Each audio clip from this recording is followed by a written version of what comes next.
AITA for refusing to fund my sister's $150,000 wedding after my parents denied my tuition?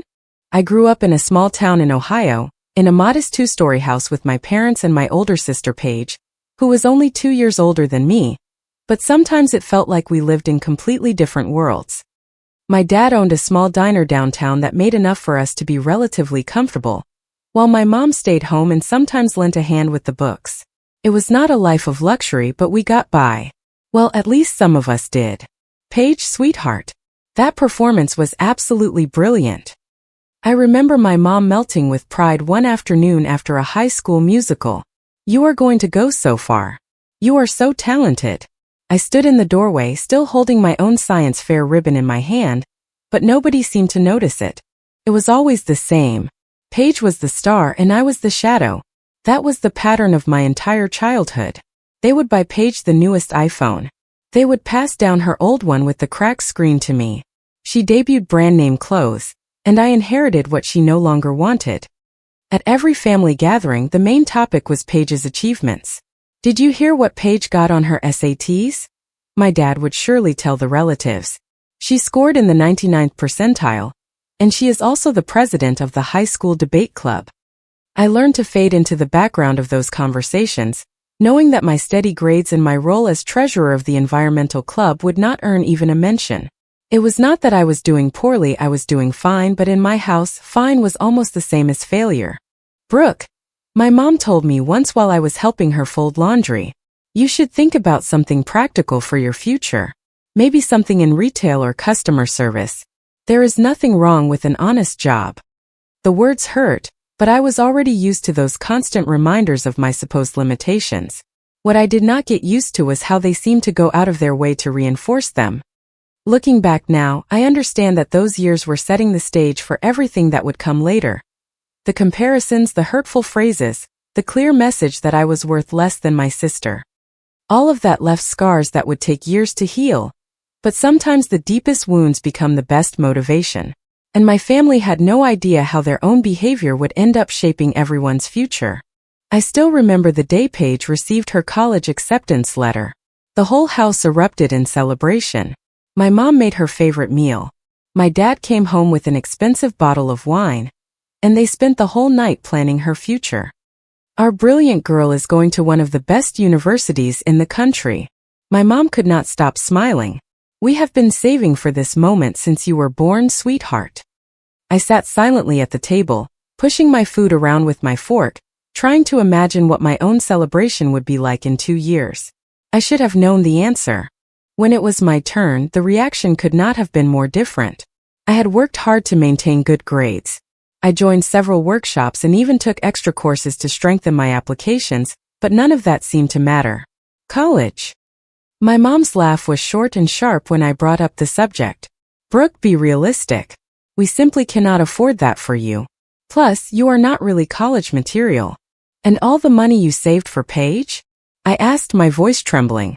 My dad cleared his throat uncomfortably. That was different, he said. Your sister had a clear path. Exceptional grades.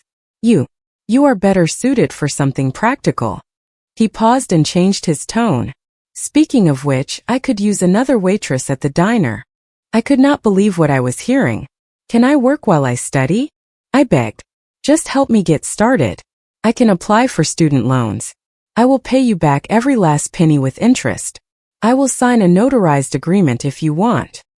In this family, we do not take on debt on principle, my mom stated coldly. We do not borrow money, and we are not going to change our principles just for you. Accept your limits and find a job that suits you. That night I cried until I had no tears left, but by dawn determination began to replace the weeping. I went to see the only people who had ever truly seen me. Grandpa Walter, Grandma Rose, I need your help. I told them everything between sobs, sitting at their kitchen table. I cannot just give up on college. I can't. My Grandpa Walter's eyes filled with a mix of anger and sadness. We do not have cash savings, my girl, he said slowly, but I will see what I can do. No grandchild of mine is going to miss out on an education because of that. The following weeks were a roller coaster. First, the disappointment when the bank denied them a loan, Then the moment my grandpa announced he was going to sell their old lake cabin and the land it was on.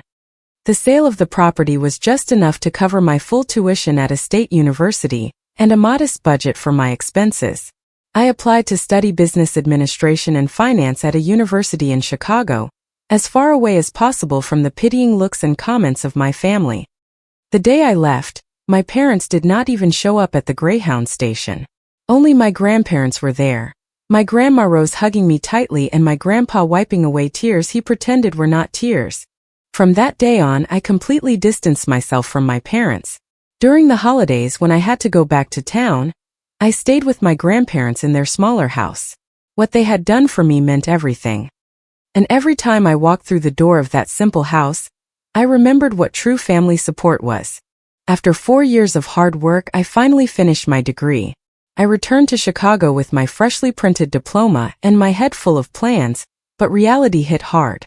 The job market was not exactly eager to welcome recent graduates. I spent weeks sending out resumes without promising answers until I finally landed a position at a small investment firm. It was not the big firm I had dreamed of, but it was a start. I found a modest apartment on the outskirts of the city, nothing fancy, but it was mine, and I paid for it with my job. Then came the call I expected the least. "Brooke." Paige's voice sounded sickly sweet on the other end of the line. "We have not talked in years. You should come over for dinner this weekend. I would love for us to catch up." Something in her tone should have warned me, but I accepted. Maybe time had changed things. Maybe we could finally have an adult relationship. I could not have been more wrong. When I arrived at Paige's apartment that night, I knew immediately that I had walked into a trap. My parents were already there along with Trevor, her boyfriend, a guy in an expensive suit who barely greeted me. The interrogation started as soon as we sat down. "So Brooke," my mom said with her fork in the air, "tell us about this job of yours." "I am working at a small investment firm," I replied, trying to keep my voice steady. "It is a small company, but—" Paige laughed before I could finish. "Investment firm," she said. "You mean one of those strip mall places? Honestly, you did not need a degree for that. Anyone can walk in off the street and get a job. It is not like my job." She looked at my parents with a proud smile. "I work as a department head at Midwest National Bank." My mom lit up. "And Trevor is a lawyer at Sutton and Reed," she added. "One of the most important law firms in the country." Trevor nodded smugly. "Top tier," he commented. "I told you," my mom sighed. "College was not necessary for you. A total waste of your grandparents' lake cabin." My dad burst out laughing while swirling his glass. "Anyway, my offer still stands," he said. "I could hire a college-educated waitress at the diner. Imagine what the customers would say when a university grad serves them their fries." Everyone laughed except me. I stared at my plate, moving my food around just like when I was a little girl. "And where are you living?" Paige asked, even though I had not mentioned it yet. "In an apartment in the Ashton area," I answered quietly. The table erupted in fake gasps. "The Ashton area," Paige repeated, widening her eyes. "Brooke, that is one of the worst neighborhoods in the city.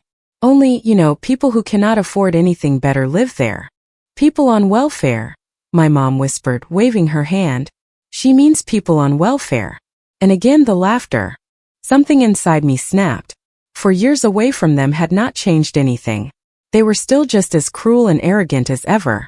I stood up so fast that my chair scraped loudly against the floor. "You know what?" I said. "I would rather live in that neighborhood than be like any of you.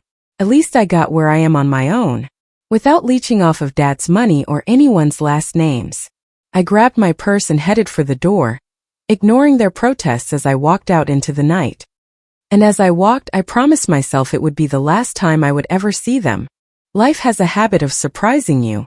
Just when you think you have hit the ceiling, I was still working at the small firm, doing my best but feeling stuck, when my cell phone rang one afternoon. It was Leah, my old college classmate. "Brooke, you are not going to believe it." She was practically screaming with excitement. "Do you remember Summit Ridge Capital, the one we always dreamed about?" She paused. "They just opened an office in Chicago, and they are looking for new people. I already put in a good word for you." My heart raced. Summit Ridge was one of the biggest names in the industry. That night I updated my resume and spent the next week preparing for the interview. When I walked into their temporary office, I had the feeling that everything in my life had led me to this moment. The interview was tough. They bombarded me with questions about markets, portfolios, and strategies, but all those extra hours I had put in at the firm, all the additional studying in my free time paid off. A week later I got the call. I was in. From day one I threw myself into the work. While others left at 5, I stayed behind putting together proposals, reviewing reports, and brainstorming new ideas. My first major project was managing the portfolio of a mid-sized tech company. In the first quarter, we achieved a return of close to 40%. Suddenly, everyone started taking note of my name. "Brooke, this is exceptional," my boss told me at my 6-month review. Along with his praise came a bonus that exceeded everything I had earned in a year at my previous company. But for me, it was not enough. I kept working harder. I took on larger projects. I built a reputation for turning sluggish investments into great opportunities. The bonuses grew, and I already had a plan for every single dollar. 2 years after joining Summit Ridge, I walked into a luxury car dealership. The salesman probably thought I was in the wrong place until I pointed to the most expensive model and said, "I want that one." An hour later, I was parking in front of my grandparents' house in a shiny new sedan with a giant red bow on top. My grandpa's jaw dropped when I placed the keys in his hand, but that still was not all. The following month, I closed on a spectacular apartment in the Sterling Tower, the newest and most exclusive building in the area. Floor-to-ceiling windows, marble kitchen countertops, and a view that made you feel like the entire city was at your feet. One morning, I was leaving the building with a coffee in hand when I heard a voice I knew all too well. "Brooke." Paige was standing there in designer workout clothes, looking at me like she had seen a ghost. "What are you doing here?" I took a slow sip of my coffee, savoring the moment. "I live here," I replied, pointing toward the top floors of the building. "I just bought an apartment." The expression on Paige's face was indescribable. A mix of shock, bewilderment, and for the first time in my life, envy. A week after that encounter, my phone rang again. Seeing my parents' number on the screen was already weird. They had not called me in years, and to top it off, they were nearby and wanted to drop by to see me. I accepted more out of curiosity than anything else. When they walked through the door of my apartment, their faces were priceless. My mom's eyes roamed over the massive windows, the furniture, and the kitchen, while my dad stood frozen near the entrance like he was afraid to touch anything. "Everything is very beautiful," my mom finally said, running her hand over the marble counter. "It shows that you are doing well." "I am doing well," I replied simply, inviting them to sit on the couch. They exchanged a look before my mom cleared her throat. "We have news," she said. Paige got engaged to Trevor. They had announced it at the engagement party, a party to which, of course, I had not been invited. "The wedding is in 6 months," she continued. "And as is tradition, we offered to pay for half the expenses." My dad shifted uncomfortably. "The total budget is $300,000, he added. "Trevor comes from a very prominent family. There are certain expectations." I took a sip of water and nearly choked. "Let me guess," I said. "You need $150,000. "Exactly." My mom's face lit up. "And since you are doing so well, living in this place, working at that investment group, we thought maybe you could lend us the money." "You want me to front the cash?" I asked bluntly. "A loan," my dad rushed to say. "A loan. We are going to pay you back. We can have a notarized agreement drawn up." "We know it is a lot," my mom added. "But we cannot back out now.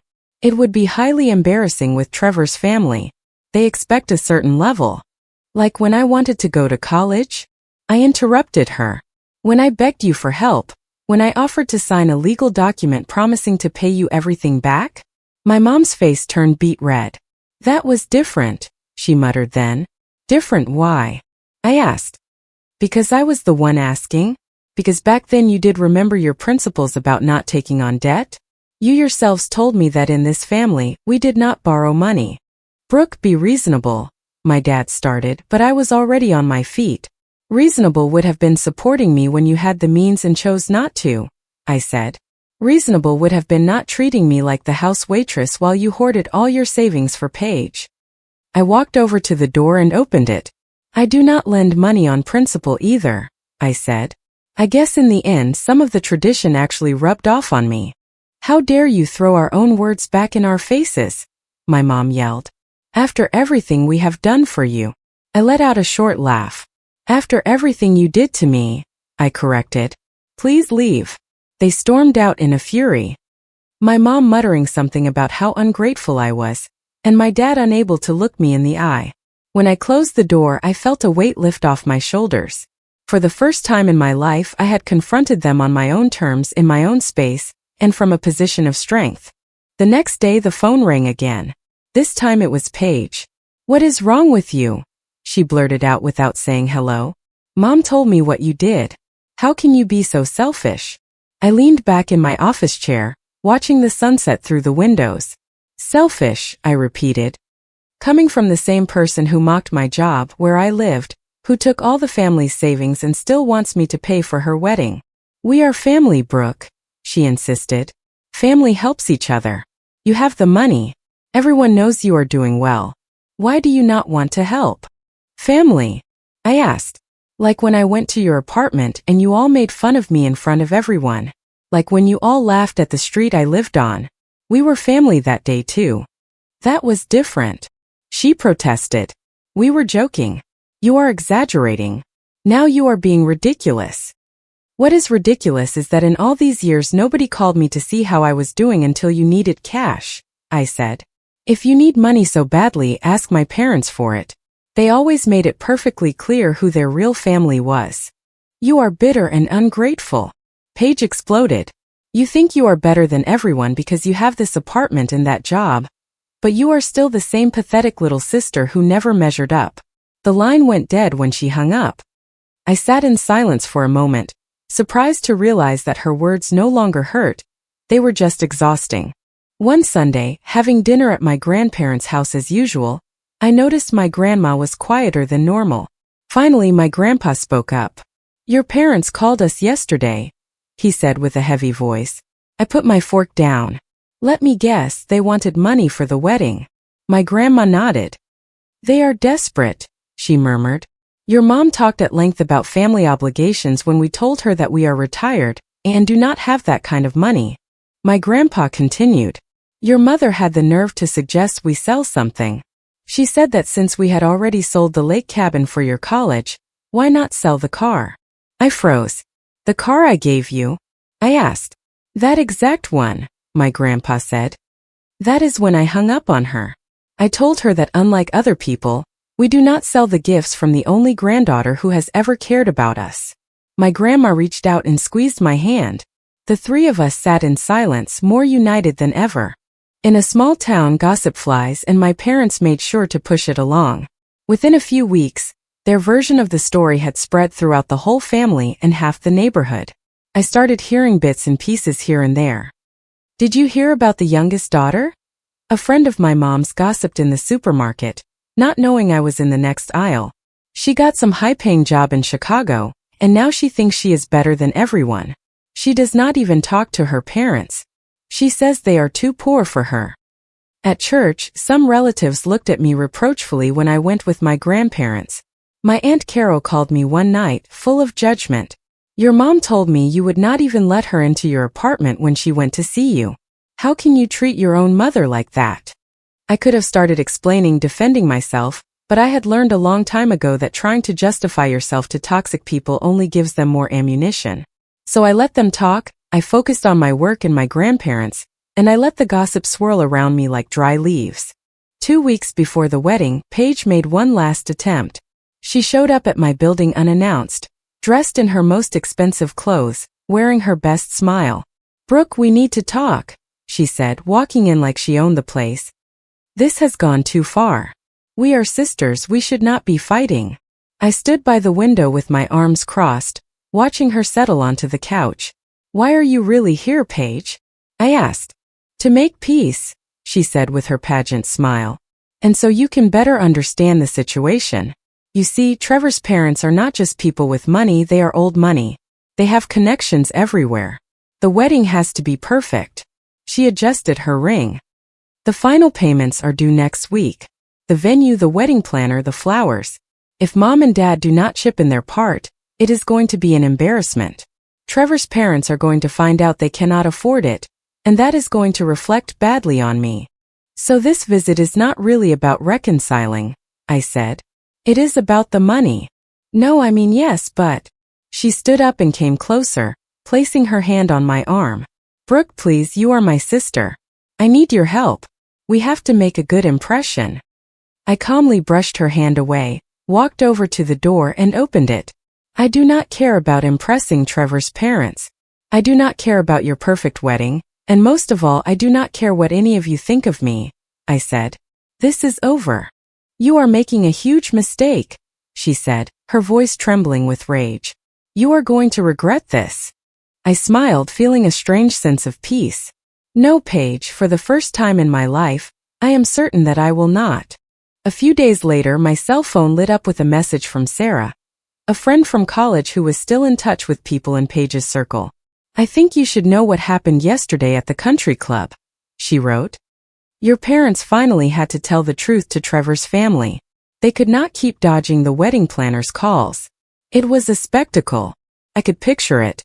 The elegant dining room at the club. Trevor's parents in their impeccable suits. The moment my parents confessed they could not pay the share they had promised. According to Sarah, Trevor's mother almost turned purple with rage. The dream honeymoon was cancelled. The French champagne was swapped for something cheaper. The designer flowers were scaled back.